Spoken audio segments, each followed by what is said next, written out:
Will heaven be worth it? I imagine that your knee-jerk response to that question is a resounding yes. You may even think that it's silly to even ask such a question because the answer is so obvious. But before you decide to turn the radio station to listen to something else, please consider this question once again. Friends, the question is not, will heaven be good? Or will you enjoy being in heaven? Or do you think you want to go to heaven? The question is, will heaven be worth it? Friends, heaven has a price, and that price means we must pay something if we hope to gain entrance to heaven. Will heaven be worth the price of that admission? That's a more challenging question for us. The price to enter heaven is quite high. In fact, it costs everything we own and everything that we are. If we are to enter heaven, then we must pay forward all of our selfishness, all of our personal ambitions, all of our physical blessings of life, all of our vices and desires of the flesh. Paul shows us in Galatians that Christians crucify these self-interests. They forfeit their lives in order to serve the Lord, Galatians 2 and verse 20. Now make no mistake about it, the price of heaven is nothing less than our very lives. And is heaven really going to be worth that? Well, writing to Christians who are pondering this same question amidst a very fearful and increasing persecution, Peter himself answers with a resounding yes, heaven will be worth it.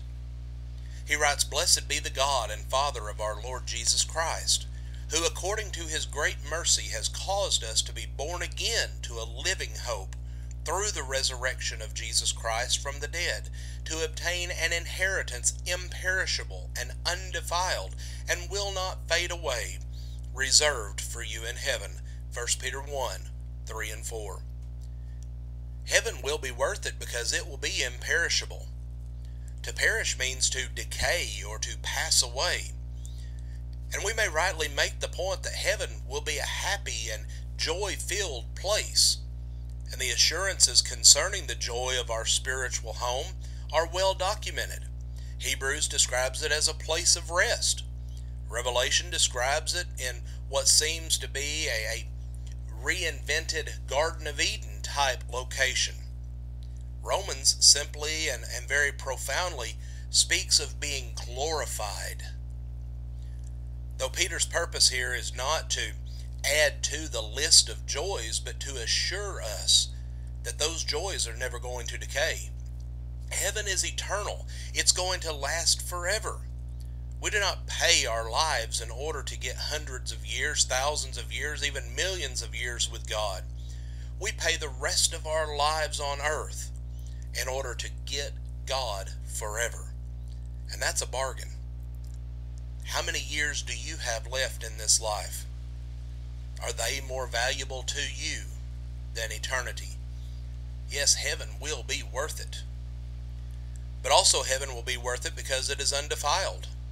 To defile is to ruin something or to make it dirty. Defilement is a stain on one's soul. It is a sin that is unrepented of, and sin defiles the world around us.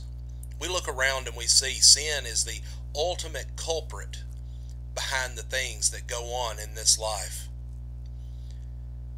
But heaven is undefiled. It is untouched by sin and all of its ugly consequences. And God will wipe away every tear from our eyes, and there will no longer be any death. There will no longer be any mourning or crying or pain, for these first things have passed away. Revelation 21 and verse 4. Those are all things we have to deal with here in this life. But those are things that will all be laid aside. For there are no tears in heaven. There is no pain and no suffering there. There is no death in heaven. For all of those things are a part of defilement, and there is no defilement in heaven. Is it really worth it? Now, I'm sure that everyone listening to this today would say that yes, it does sound worth it. But are you willing to do the Lord's will? in order to make that place your eternal home. Please consider these things as we've discussed them today, and if we can assist you with your spiritual life, please let us know. God bless.